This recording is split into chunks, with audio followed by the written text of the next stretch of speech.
My husband made me donate a kidney to his mother. Said, prove your family. I did the surgery. Saved her life. 3 days later, still in the hospital, he served me divorce papers. His mother smiled from her bed. Thanks for the kidney. His girlfriend was in the room, wearing an engagement ring. 6 months later they needed something else. Another organ. They called me desperate. I was still recovering from surgery when my husband handed me divorce papers. 3 days. That's how long he waited after I gave his mother my kidney. 3 days before he walked into my hospital room with his pregnant girlfriend and a lawyer carrying a briefcase full of documents that would erase me from his life. I couldn't sit up without help. The catheter was still in. The incision across my left side burned with every breath. And Ryan stood at the foot of my bed, wouldn't even look at me, while this blonde woman in designer yoga pants touched her swollen belly and smiled. These are for dissolution of marriage, Mrs. Bennett. The lawyer's voice was professional, almost bored. Like he did this every day. Like I wasn't lying there with half my insides missing, given to save a woman who just sent me a text message that said, "Thanks for the kidney. You were always temporary." I looked at Ryan. My husband of 7 years. The man I just sacrificed a piece of myself for. Why? He finally met my eyes. Mom needed you. Now she doesn't. That's when I understood. I wasn't family. I was spare parts. And they'd just gotten what they came for. But I should back up. Explain how I ended up here. How a high school art teacher from Grand Rapids, Michigan became an organ donor for a woman who saw her as disposable. My name is Maya Parker. Or was Maya Bennett back then. I was 32 years old, teaching art at Riverside High School, running a small after-school pottery program I funded with my own paycheck because the district budget never stretched far enough. I loved my students. Loved watching them discover they could create something beautiful with their own hands. It was the best part of my day. At home I managed everything. The bills. The mortgage. The retirement contributions. The grocery shopping. Every financial decision. Ryan always said he was better at sales than spreadsheets. He was a real estate agent, charming and ambitious, always chasing the next big commission. He'd come home late smelling like expensive client dinners and tell me about deals that were almost closed, or right around the corner. I handled the rest. That was our arrangement. It seemed fair at the time. Our marriage wasn't perfect. Ryan was distant sometimes. He worked late often. But I told myself that was normal. That's what marriage looked like after 7 years. The passion fades, the routine sets in, you build a life together. Right? I'd been noticing things though. Small things. Our savings account had been shrinking for months. 10,000 became 8, then 6, then 4. Every time I logged in to pay the mortgage or transfer money, the balance was lower. When I asked Ryan about it, he'd wave me off with that easy smile he used on clients. Market fluctuations, babe. My commission structure changed this quarter. It'll bounce back. I wanted to believe him. I needed to believe him. Because if I didn't, what did that say about me? About the 7 years I'd invested in this marriage? Then Gloria called. Late February, a Thursday night. Ryan was in his home office with the door closed. Something he did more and more. And I was grading student assignments at the kitchen table when his phone lit up on the counter. I saw her name on the screen. I almost didn't answer. Something told me to pick up. Why, Her voice sounded thin. Fragile. Is Ryan there? He's working. Is everything okay? There was a pause. A breath. Then, my kidneys are failing. Both of them. The doctors say I need a transplant. The room tilted. Gloria was only 63. She'd always seemed healthy, active. The kind of woman who posted about hot yoga classes and green smoothies on Facebook. Oh my God. Gloria, I'm so sorry. What can we do? They're testing the family. Ryan, Donald, Michelle. We'll know soon. Ryan came out of his office 20 minutes later. I told him about the call. He nodded slowly, his face blank. Yeah. She texted me earlier. Why didn't you tell me? I needed to process it first. The next week was a blur of medical appointments and family phone calls. Gloria's kidneys were deteriorating faster than expected. She needed a transplant within months, not years. The whole family got tested. Ryan, his father Donald, his younger sister Michelle, even Michelle's husband Greg. None of them were matches. Then Ryan came home on a Tuesday evening and sat down across from me at the kitchen table. His expression was careful. Controlled. They tested you too. From that blood panel you did last year for the life insurance policy. My stomach dropped. And your match. The only one. The weight of those words settled over me slowly. Heavy. Suffocating. Me. The doctors say you're near perfect. Better than anyone in the family. He reached across the table and took my hand. His palm was cold. I know it's a lot to ask. It was everything. But what was I supposed to say? Well, let my mother-in-law die because I was scared? The pressure started the next day. Gloria called every morning, her voice weak and trembling. Maya, sweetheart, I don't want to pressure you, but the doctors say time is critical. Donald showed up at our house with pamphlets about kidney donation. Statistics about survival rates. Glossy brochures showing smiling donors and grateful recipients. Michelle sent long text messages about family and sacrifice and how much Gloria had done for Ryan over the years. How she'd worked 2 jobs to put him through college. How she'd given him everything. I wanted to help. Of course I did. But something felt wrong. Our insurance had gaps I didn't know about. High deductibles. Out-of-network specialists. Copays that could run into tens of thousands. When I mentioned it to Ryan, his jaw tightened. Mom raised me. She worked herself to the bone for me. She gave me everything. His voice had an edge I rarely heard. Are you really going to let money stop you from saving her life? The guilt worked. I scheduled the surgery for 3 weeks out. My principal, Dr. Helen Crawford, called me into her office the day I submitted my medical leave paperwork. She was in her early 60s, sharp-eyed, with gray hair pulled back in a practical bun. Maya, are you sure about this? I nodded automatically. Yes. Of course. Helen studied me for a long moment. Her expression was hard to read. Organ donation is a beautiful thing. But it's also serious. Permanent. Life-altering. You need to be absolutely certain this is your choice. Not anyone else's. It is, I said, forcing a smile. I'm sure. But I wasn't. That night, I found Ryan in his office again, door closed, talking on the phone in a voice too low for me to hear clearly. When I opened the door, he hung up immediately. Just a client, he said without looking at me. I noticed he wouldn't meet my eyes.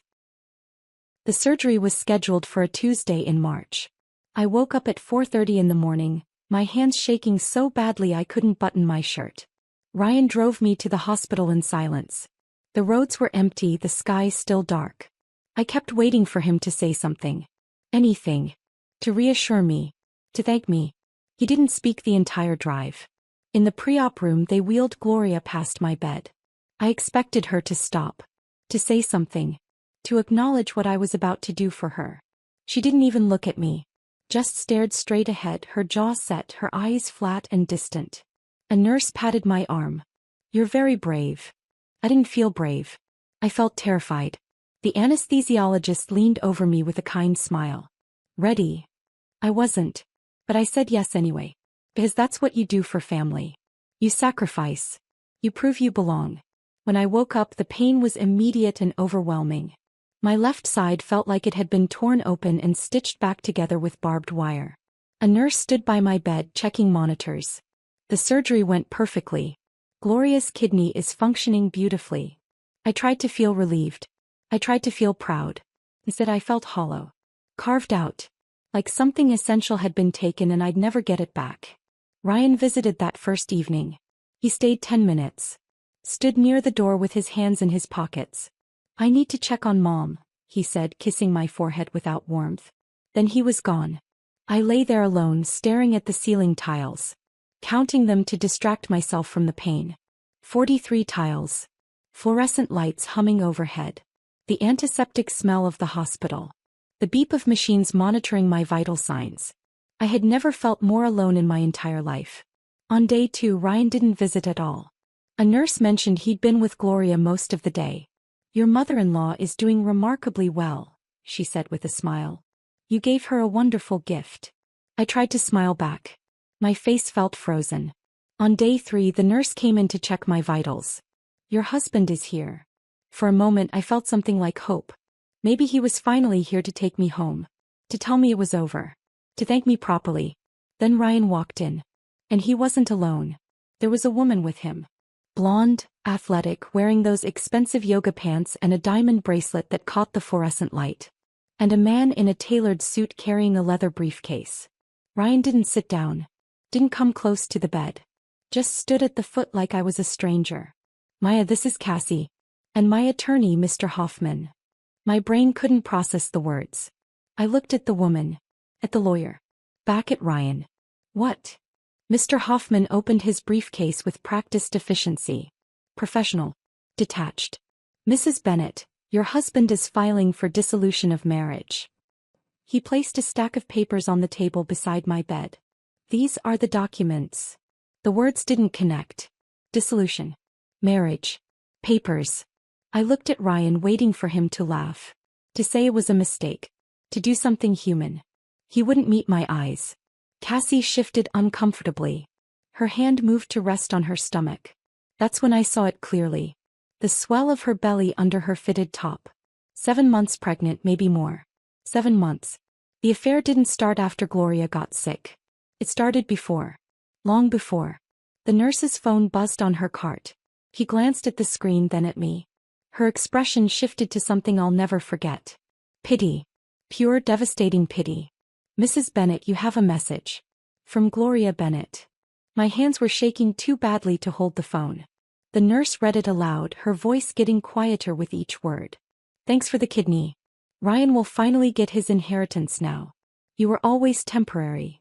The room spun. The machines beeped steadily. Somewhere down the hall someone laughed. I looked at Ryan. Cassie. At the lawyer with his briefcase full of papers designed to erase 7 years of my life. Why? My voice came out broken. Small. Ryan finally met my eyes. His expression was cold. Mom needed you. Now she doesn't. And that's when I understood. I had never been family. I had been a resource. An asset. Spare parts to be harvested and discarded. They had used me. And now they were throwing me away. My sister Tanya picked me up from the hospital 4 days later. Ryan was already gone. Moved out of our house. Into a downtown condo with Cassie, according to a terse text message he sent at 11 o'clock the night before. No apology. No explanation. Just an address where I could send any of his remaining belongings. Tanya helped me into the passenger seat of her 10-year-old Honda Civic. Every movement sent pain radiating from the incision. I'd refused the wheelchair the nurse offered, too proud or too stubborn or too broken to accept I couldn't even walk to a car on my own. The drive to Kentwood took 20 minutes. I cried the entire way. Not loud, dramatic crying. Just silent tears running down my face while I stared out the window at a world that looked exactly the same as it had a week ago. Trees budding with early spring growth. People walking dogs. Kids riding bikes. Everything normal. Everything unchanged. Except me. I was completely different. You can stay as long as you need, Tanya said quietly. She kept her eyes on the road. Gave me space to fall apart without commentary. Tanya's apartment was small. 2 bedrooms, 1 bathroom shared with her 2 teenagers. Bryce was 15, tall and quiet, always wearing headphones. Simone was 17, sharp-eyed and protective like her mother. They'd converted the living room into a makeshift recovery space for me. Blankets stacked on the couch, pillows borrowed from their own beds. A folding table set up with water bottles and my prescription pain medication. We're good at making room, Tanya said, helping me onto the couch. We've done it before. I knew she meant after her divorce 3 years ago, when she'd downsized from a house to this apartment. When she'd rebuilt her entire life on a nursing assistant salary. I should have paid more attention then. Should have learned from her resilience. Instead, I'd been wrapped up in my own marriage. My own carefully constructed denial. The first week blurred together. I could barely move. The surgical incision burned with every breath, every shift of position. I took the pain medication on schedule, but it only dulled the physical pain. The emotional pain was something else entirely. Something no pill could touch. Tanya worked double shifts at a nursing home, 16-hour days that left her exhausted. The kids were at school most of the time. I spent hours alone staring at the TV without actually watching anything. My mind kept replaying that hospital room scene. Ryan's cold voice. Cassie's pregnant belly. The lawyer's indifferent tone. Gloria's text message. You were always temporary. The words looped in my head like a song I couldn't stop hearing. Over and over. A nightmare I couldn't wake up from. Simone came home from school one afternoon and found me crying on the couch. She didn't say anything. Just sat down next to me and held my hand until I stopped. 2 weeks after moving in, I forced myself to open my laptop. I needed to face reality. Check the bank accounts. Pay bills. Figure out what was left of my life. What I found was devastation. Our joint checking account had $143 in it. Our savings account showed a balance of 0. Completely drained. Then I saw the credit cards. 3 of them in my name. Cards I didn't remember opening. All maxed out. I clicked through the statements with shaking hands. Charges I didn't recognize. Purchases I'd never made. Cash advances taken out months ago. Total debt, $47,000. I felt like I couldn't breathe. Then I found the second mortgage. Someone had borrowed $95,000 against the equity in our house.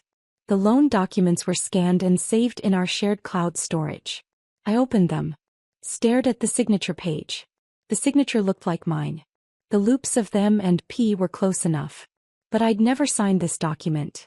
Never even seen it before. Ryan had forged my signature. The medical bills started arriving that same week. Thick envelopes with hospital logos. Gloria's surgery. Post-op care. Medications. Physical therapy sessions. Insurance had covered some of it, but the gaps Ryan had promised to handle were now my responsibility. Total medical debt, $33,000. I made $48,000 a year as a teacher. After taxes, I took home about $3,200 a month. Before the surgery, that had been enough. Barely, but enough. Now it was impossible. The garnishment notices arrived within days. Creditors were coming after me. Collection agencies called Tanya's apartment phone at all hours. I couldn't afford a lawyer. I couldn't afford groceries. I couldn't afford anything. I sat on Tanya's couch at 2 in the morning one night, surrounded by bills and statements and notices, and I finally understood the full scope of what Ryan had done. He didn't just leave me. He systematically destroyed me. 6 weeks after the surgery, I returned to work. I wasn't ready. My body still ached. I'd lost 15 pounds I couldn't afford to lose. Dark circles shadowed my eyes no matter how much sleep I managed to get. But I needed the paycheck desperately. My students noticed immediately. They were quieter around me. Gentler. A few of them asked if I was okay. I smiled and lied and said I was fine. During my planning period, I walked to the small storage room behind the art wing. This was where I used to run my pottery program, an after-school thing I'd started 3 years ago, funded entirely out of my own pocket. The kiln was still there, silent and cold. But the shelves were empty. I'd been renting a small studio space off campus for $400 a month to store supplies and finish student projects. Clay, tools, glazes, wheels. Years of accumulated materials and dozens of pieces students had been so proud of creating. I hadn't been able to pay the rent for 2 months. The landlord had cleared everything out and sold it to cover what I owed. Years of student work. My own pieces. All the tools and materials. Gone. I stood in that empty storage room and felt another layer of grief settle over me. Another thing Ryan had taken. Another piece of my life erased. Later that day, Dr. Helen Crawford called me into her office. I walked there expecting a reprimand. My performance had been terrible. My focus was non-existent. I was barely functional. Instead, Helen closed the door and gestured for me to sit. Her expression was serious but not unkind. I went through something similar 20 years ago. She said it quietly. Matter of fact. Then she handed me a folder. The district has an employee assistance program. Free counseling. Legal consultations. Financial planning resources. I want you to use it. I took the folder with hands that wouldn't stop shaking. Why are you helping me? Helen's expression softened. Because someone helped me when I needed it. And because you're a good teacher, Maya. Don't let them take that from you too. I started working 3 side jobs just to contribute to Tanya's rent. During the day I taught full-time. At night I graded essays for an online education company, mindless work that paid $12 an hour. I created social media graphics for small businesses I found on freelance websites. I tutored high school students via Zoom, helping them with college application essays and SAT prep. I slept 4 hours a night if I was lucky. Tanya worried. She'd find me at the kitchen table at midnight, laptop open, eyes burning with exhaustion. "You're going to make yourself sick." "I'm already sick," I said. Came out harsher than I meant. "I'm sorry. I need to help. I need to contribute something." Simone started bringing me tea in the evenings without being asked. Bryce offered to give up his bedroom so I could have privacy and a door that closed. I refused. I was already taking too much from them. From this family who had their own struggles, their own tight budget, their own lives that didn't need my disaster spilling into every corner. One Saturday afternoon, I forced myself to sort through the boxes of documents from the house. Things Ryan had left behind or hadn't cared enough to take. Old tax returns. Insurance papers. Bank statements from years ago. I wasn't looking for anything specific. I just needed to organize. To feel like I had control over something even if it was just filing papers. Then I found it. A life insurance policy. The paper was crisp, official. I unfolded it slowly. Policyholder, Ryan Bennett. Insured, Maya Bennett. Beneficiary, Ryan Bennett. Death benefit, $250,000. Policy date, January 15th. 2 months before Gloria's surgery. I read it 3 times.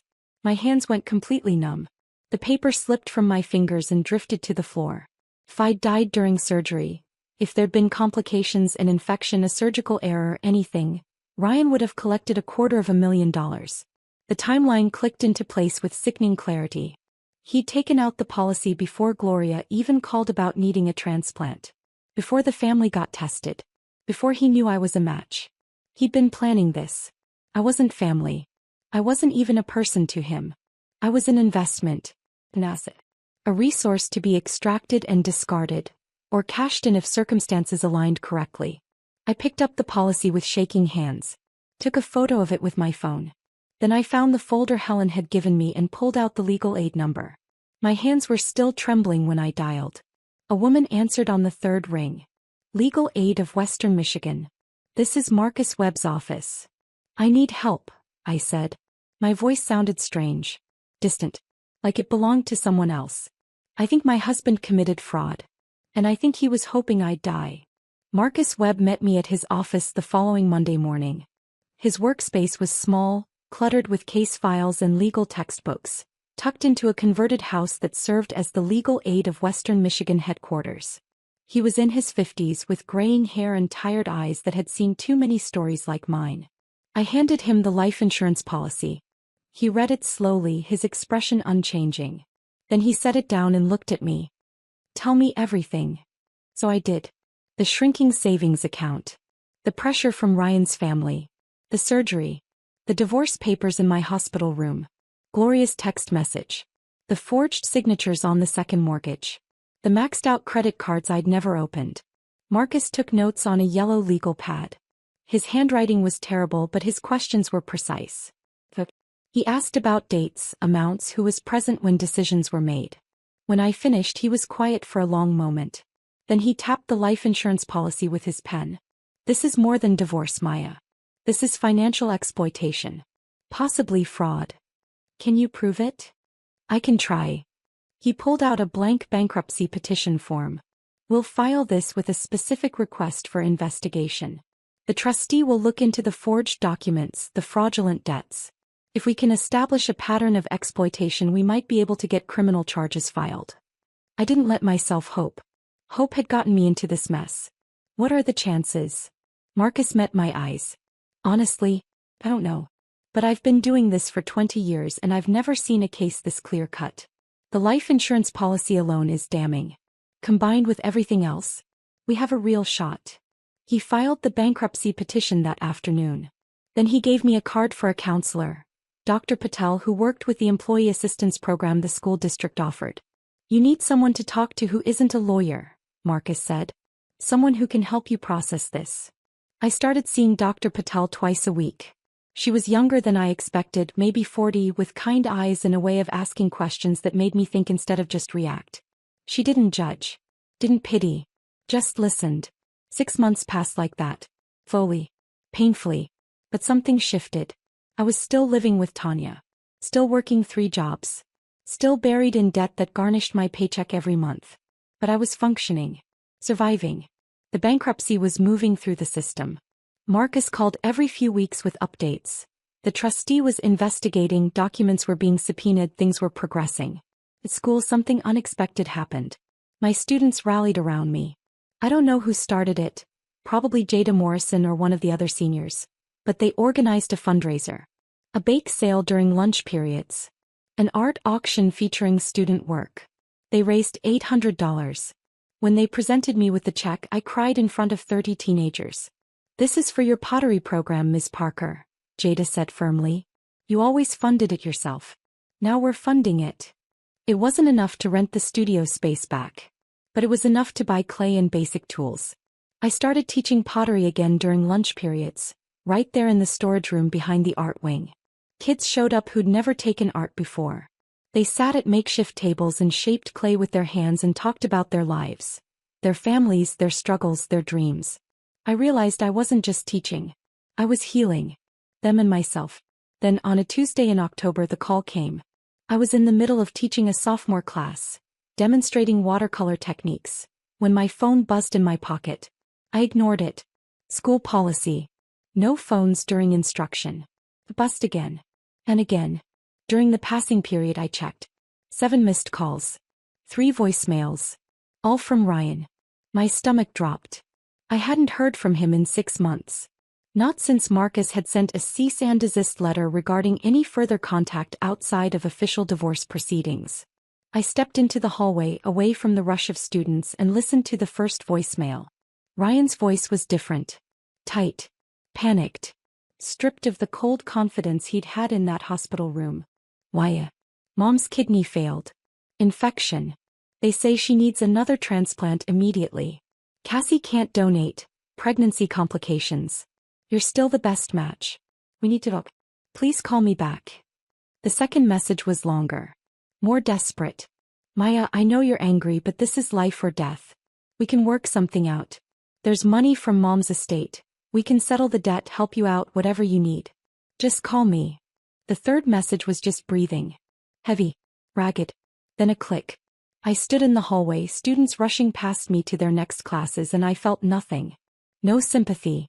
No anger. No guilt. Just a cold, clear certainty settling into my bones. I wasn't doing this again. I was about to delete the voicemails when Jada Morrison appeared beside me.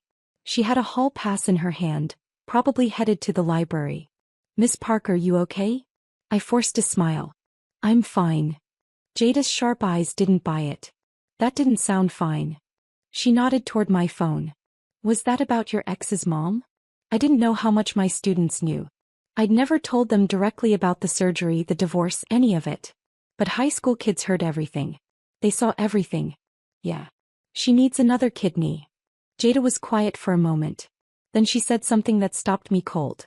"My aunt donated a kidney to her sister 5 years ago. She said the doctors tested her for everything, blood, genetics, all kinds of stuff. Did they find anything about you?" I frowned. "What do you mean?" "I mean, my aunt found out she had this rare blood thing that made her like a super donor or something. The doctors told her she could help a lot of people. Did they tell you anything like that?" My mind went blank. Then it raced. The donor screening. The endless tests. Blood draws. Tissue typing. Genetic panels. I'd signed so many consent forms I'd stopped reading them. Been poked and prodded and scanned for weeks. The doctors had huddled in conversations I wasn't part of, speaking in medical terminology I didn't understand. But no one had ever sat me down and explained what they'd found. What made me such a perfect match? "I don't know," I said slowly. "They never told me." Jada's expression shifted to something like concern. "You should find out, Miss Parker. My aunt said it was important. Like really important." The bell rang. Jada hurried off to class. I stood there in the empty hallway, my phone still in my hand, Ryan's voicemails still undeleted. That afternoon, during my planning period, I called the hospital and requested my full medical records from the surgery. They said it would take 7 to 10 business days. I gave them Tanya's address and waited. The records arrived a week later. 63 pages. Single-spaced medical documentation, test results, surgical notes, post-op assessments. I sat at Tanya's kitchen table after midnight, everyone else asleep, and read every word. Most of it was technical jargon I didn't understand. abbreviations, numbers, medical codes. But buried on page 47 in a section labeled Donor Compatibility Assessment, I found it. Patient exhibits rare HLA haplotype configuration, B57-01, DRB103-01, DQB1201, with extraordinary cross-match compatibility across multiple tissue groups.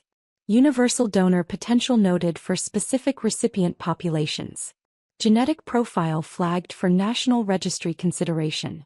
Recommend follow-up counseling regarding donation implications. I read it 3 times. Then I grabbed my laptop and started Googling every term. HLA haplotype.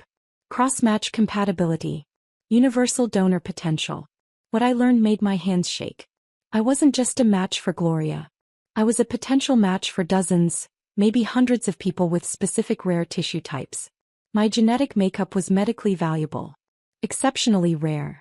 The doctors had known this. They documented it. Flagged it. Recommended follow-up counseling. No one had ever told me. Ryan didn't just marry me. He married a medical goldmine. A walking organ bank. And Gloria didn't just need me. He wanted to keep me in the family as insurance. As a backup plan for future needs. The inheritance Gloria had mentioned in that text message. Ryan will finally get his inheritance now. It wasn't about money. Or maybe it was, but it was also about this. About keeping me accessible. About maintaining control over a resource they saw as theirs. Ryan's family didn't see me as a person. They saw me as spare parts. Renewable. Harvestable. I closed the laptop. Sat in the dark kitchen listening to Tanya snore softly in the next room. The refrigerator hummed. The heater kicked on. And something inside me hardened into steel. I picked up my phone and called Marcus Webb. He answered on the second ring, his voice groggy. Maya? It's 1 a.m. I need to show you something, I said. My voice was steady. Come. And then I need you to help me make sure they never do this to anyone else. Marcus met me at a coffee shop near the courthouse the next morning. I brought everything. The medical records with the genetic compatibility assessment highlighted. The life insurance policy. Printed copies of every fraudulent credit card statement. The forged second mortgage documents. Bank statements showing the systematic draining of our accounts. I'd organized it all into a folder, chronological, labeled with sticky notes. Marcus ordered 2 coffees and spread the documents across the table. He read through everything methodically, his expression unreadable. He took notes. Asked questions about dates and amounts. Cross-referenced the life insurance policy date against the timeline of Gloria's diagnosis. When he finished, he was quiet for a long moment. Just sat there staring at the life insurance policy, his jaw tight. Then he said, "My wife donated a kidney to her ex-husband's father 12 years ago." I wasn't expecting that. I'd assumed Marcus took these cases because of some abstract sense of justice. Not because of something personal. Marcus stared at his coffee. Didn't drink it. Her name was Rebecca. She was 28. They'd been married 3 years. The father needed a transplant and Rebecca volunteered because she loved him. Wanted to prove she was committed to the family. His voice was flat, practiced like he'd told this story before, but it still hurt. 2 weeks after the surgery, while she was still recovering, he served her with divorce papers. Turns out he'd been cheating for months. She was devastated. He paused. Took a breath. Then the medical bills came. He'd stuck her with all the debt. She couldn't work. Couldn't pay. Lost her apartment. She spiraled. His voice broke slightly. She died by suicide 16 months later. My throat tightened. Marcus, I'm so sorry. He met my eyes. I became a legal aid attorney because of her. I've been looking for a case like yours for 12 years. One with clear evidence of coercion, fraud, and exploitation. The life insurance policy. The forged signatures. The genetic compatibility they never properly disclosed to you. This is what I need to establish legal precedent. He leaned forward. Will you let me fight for you? I didn't hesitate. Yes. Marcus filed an amended bankruptcy petition that afternoon, specifically requesting a fraud investigation.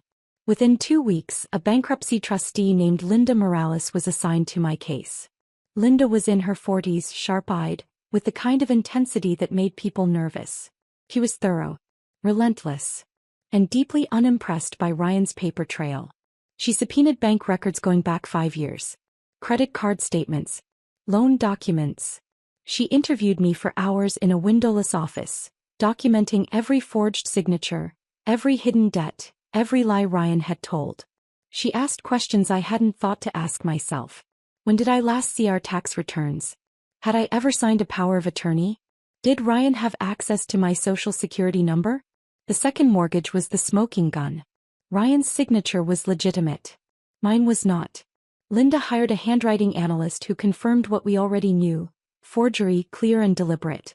Linda forwarded the findings to the Michigan Attorney General's office. A criminal investigation was opened. Meanwhile, I filed a formal complaint with the hospital's ethics board. Marcus helped me draft it, carefully worded, backed by documentation. I submitted the life insurance policy as evidence that I was not a voluntary donor operating in good faith. I was a target. A resource to be exploited. The hospital's legal team took the complaint seriously. They launched an internal review of the donor screening process, specifically questioning why I was never properly counseled about my rare genetic compatibility and whether there was undue family pressure involved. Ryan started getting subpoenas. So did Gloria. So did Donald, Ryan's father. The walls were closing in. One evening in late November, I received a Facebook message from an account I didn't recognize. The profile picture was blank. The name was just initials. "This is Cassie. We need to talk. Please." My first instinct was to delete it. Block the account.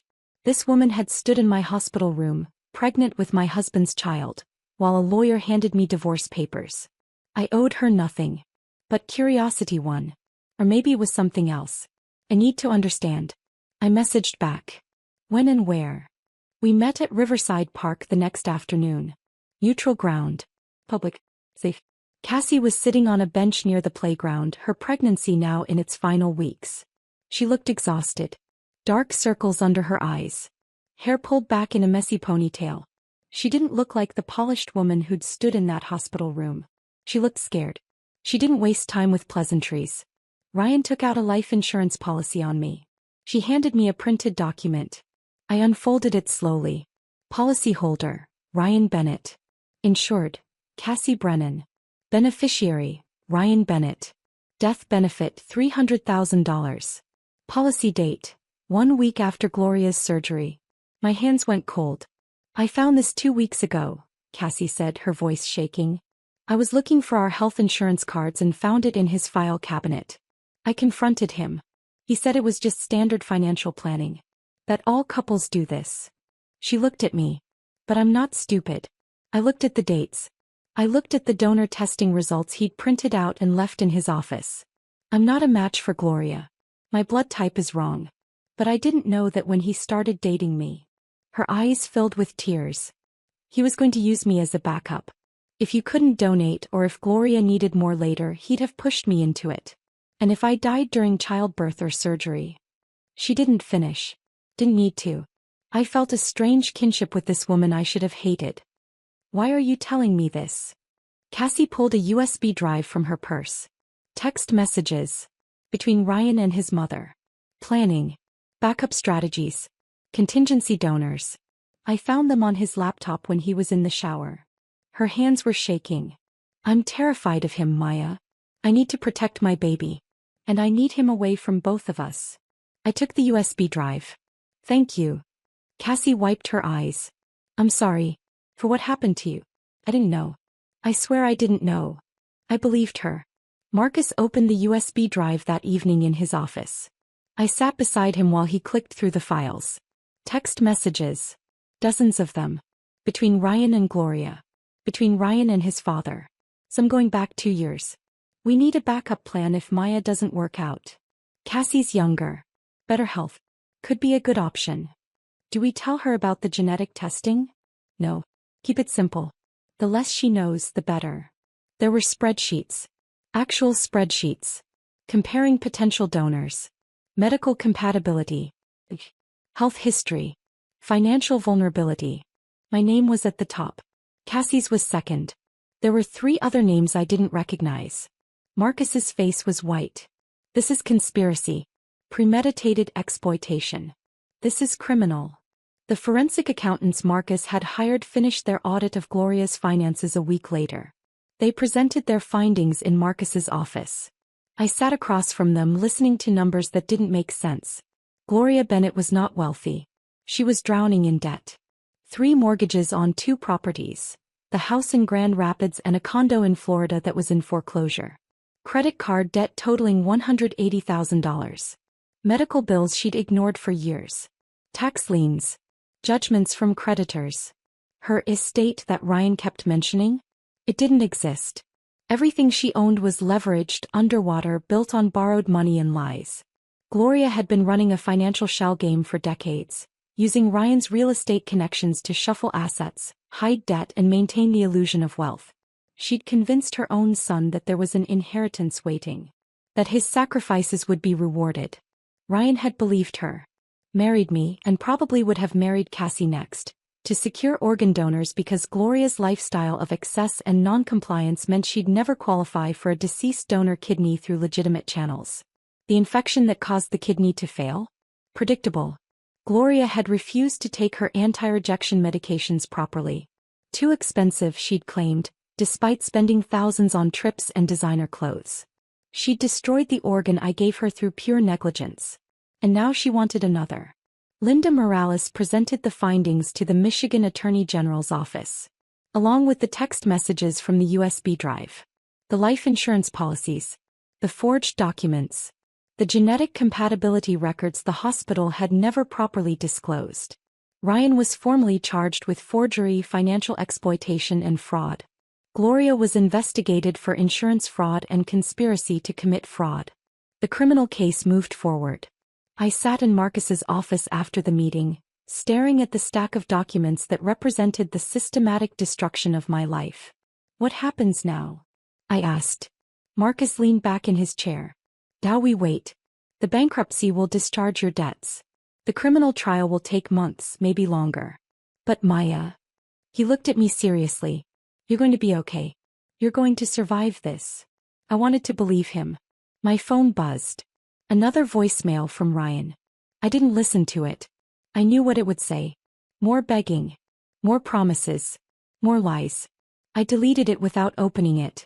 Then I walked out of Marcus's office into the cold November air and drove back to Tanya's apartment, where my niece had saved me dinner and my nephew had left a note on the fridge that said, "You're braver than you think." I wasn't sure if that was true, but I was still here. Still fighting. Still refusing to give them anything more. That had to count for something. Ryan called me one final time. It was a Friday afternoon. I was in my classroom cleaning paintbrushes after school when my phone rang. I didn't recognize the number, but something told me to answer. I put it on speaker. Marcus was still in the building. We'd planned to meet about the upcoming trial, so I texted him to come to my classroom. He arrived just as Ryan started talking. Why? His voice was different. Broken. Desperate. Stripped of every trace of the cold confidence he'd had in that hospital room. Please. I know I hurt you. I know what I did was wrong. But my mother is dying. She needs you. Just this one thing and I'll never ask you for anything again. We'll settle everything, the debt, the divorce, all of it. I'll give you whatever you want. Please. Marcus stood by the door, arms crossed, listening. I was silent for a long moment. Then I said calm and clear, no. No. Ryan sounded genuinely shocked. Like the concept of me refusing him was incomprehensible. Why, she'll die. That's not my problem. My voice didn't waver. Didn't break. You took my kidney, my money, my home, and my dignity. You forged my signature. You took out a life insurance policy hoping I'd die. You turned me into a commodity. I gave your mother one kidney.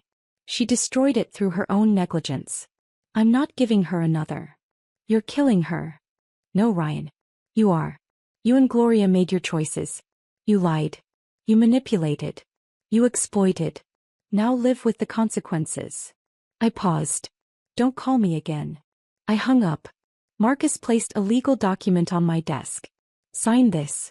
It's a formal refusal of donation request, protecting you from any future legal claims that you abandoned Gloria or acted with malice.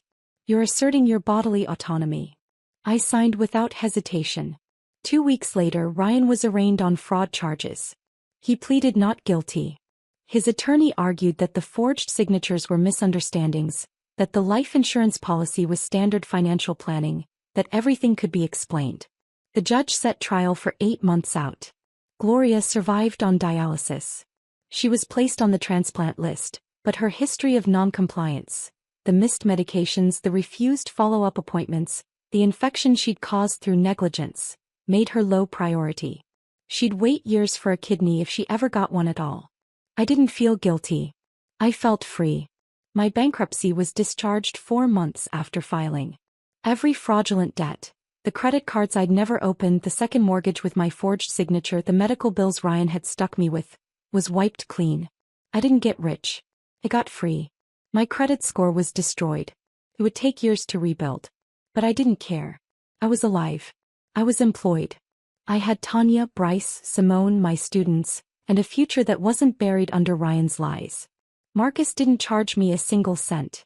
When I tried to pay him something, anything, he refused. My wife didn't get justice, he told me on the courthouse steps after the discharge hearing. His eyes were distant, remembering. But you did. That's enough for me. I hugged him. This quiet man who'd fought for me when no one else would. Who'd seen his wife's story and mine and decided it wouldn't end the same way. I returned to teaching full-time without the crushing weight of 3 side jobs. I started sleeping 6 hours a night instead of 4. I gained back the weight I'd lost. Color returned to my face. My students noticed. "Miss Parker, you look different," one of them said. "Better." The pottery program grew. 20 students now, meeting during lunch and after school. Dr. Helen Crawford approved a small budget for supplies. Not much, but enough. We worked in the storage room behind the art wing, shaping clay with our hands, creating something beautiful from raw earth. I told them the truth one day when a student asked why I loved pottery so much. You can break something and rebuild it. It won't look the same, but it can still be strong. Maybe stronger than before. They understood what I meant. I started a blog on a Saturday night in March. I called it The Cost of Giving, Financial Literacy for Women Leaving Abuse. The first post was my story, written plainly. No embellishment, just facts. I included scanned documents, redacted for privacy but clear in their evidence. The life insurance policy, the forged mortgage, the medical records showing the genetic compatibility no one had explained to me. I wrote about the signs I'd missed, the red flags I'd ignored, the coercion disguised as family loyalty, the systematic financial destruction. I posted it at 11 o'clock on a Saturday night and expected maybe 10 people to read it. By Monday morning, the post had 3,000 views. By the end of the week, 15,000. Women commented, sharing their own stories. Some had donated organs. Some had donated money to partners who betrayed them. Some had donated years of their lives to men who saw them as resources to be exploited and discarded. I kept writing. I posted about protecting yourself financially before marriage. Understanding medical debt. Recognizing financial abuse. The warning signs of coercion. Legal resources for fraud victims. Marcus Webb contributed guest posts about legal protections. Dr. Patel wrote about trauma and recovery. Other women sent me their stories and I shared them with permission. Within 6 months, I had 50,000 followers. News outlets reached out. I was interviewed on a local podcast, then a regional radio show. I wasn't famous, I was just visible enough to help people who needed it. Marcus and I partnered to offer free monthly legal clinics for women navigating financial abuse and divorce. We met in the public library conference room. Sometimes 5 women showed up. Sometimes 20. Every single one of them mattered. 2 years after the divorce, I received a letter from the hospital. I opened it at Tanya's kitchen table on a Tuesday morning. The letterhead was official. My hands shook as I read. My rare genetic compatibility had been added to the National Organ Donor Registry, not for living donation but for deceased donor coordination. If I ever died, my organs could save multiple lives. But that wasn't all. The letter explained that my genetic profile had already been used, with my permission, granted through proper consent this time, to match 3 transplant recipients with deceased donors who shared similar rare markers. A single father in Ohio. A college student in Illinois. A grandmother in Indiana. My genetic information had helped save them. I didn't give them my organs. But my existence in the database helped doctors make connections they wouldn't have found otherwise. I read the letter 3 times. Then I framed it. Not because I was proud, though I was, but because it reminded me of something essential. What I gave was my choice now. On my terms. With full consent. With dignity. Jada Morrison graduated that spring. She earned a full scholarship to Howard University for pre-law. At graduation she found me in the crowd and hugged me tight. I'm going to study medical ethics because of you, Ms. Parker. I'm going to protect people like you. I attended the ceremony with Tanya, Bryce, and Simone. We took pictures together laughing. A family built not from blood but from survival and love. Dr. Helen Crawford pulled me aside after the ceremony. I never told you the whole story, she said quietly. 20 years ago, I donated a kidney to my ex-husband's brother. He divorced me 3 weeks later. I lost everything, my home, my savings, my sense of self. I rebuilt my life by going back to school, getting my doctorate, moving into administration. I recognized you the moment you came back to work after surgery. I saw myself. My eyes filled with tears. You've been mentoring me this whole time. Helen smiled. Someone helped me when I needed it. I'm just passing it forward. That night I went home to Tanya's apartment. Still small. Still cramped. But full of life and laughter and safety. I opened my laptop and wrote a new blog post. The title, What We're Worth. I wrote about Ryan chasing an inheritance that never existed, losing everything in the process. I wrote about Gloria building a life on borrowed money and lies, ending up alone on dialysis with a transplant list that might never call her name. I wrote about myself, losing everything, and building something real from nothing. I wrote, they thought I was worth a kidney, worth a signature they could forge, worth a life insurance payout if I died on the operating table. But they were wrong. I'm worth more than what they could take from me. I'm worth what I choose to give. On my terms. To people who deserve it. To causes that matter. That's the difference between us. That's what we're worth. I posted it. Then I closed the laptop, made tea and sat with Tanya on the couch. We watched a movie. We laughed. Outside, the Michigan winter was brutal and cold. But inside it was warm. I had survived. And survival, I'd learned, was its own kind of revenge. Not the dramatic, destructive kind. The quiet kind. The kind that meant waking up every morning and choosing to keep going. The kind that meant helping others so they didn't have to suffer alone. The kind that meant building a life worth living from the ruins of what was taken. Ryan lost everything chasing something that never existed. I lost everything and built something real. That's what we're worth. If this story of revenge through survival resonated with you, hit that like button right now. My favorite part was discovering Gloria's fake wealth was all borrowed money and lies. What was your favorite moment? Let me know in the comments below. Don't want to miss more empowering stories like this? Subscribe and hit that notification bell for instant updates.